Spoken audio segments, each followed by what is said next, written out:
This truck is carrying one of the screens that were used to provide TV coverage for the ANZAC Day March today.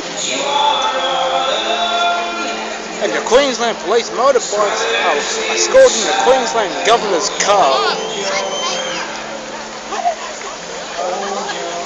The police motorbikes are escorting the Queensland Governor's car, and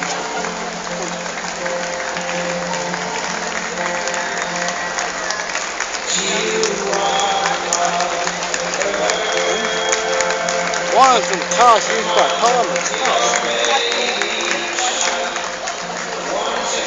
Anastasia Palaszczuk!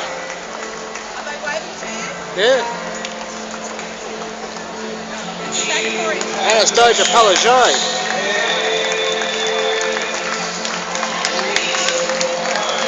An escort vehicle used by police force.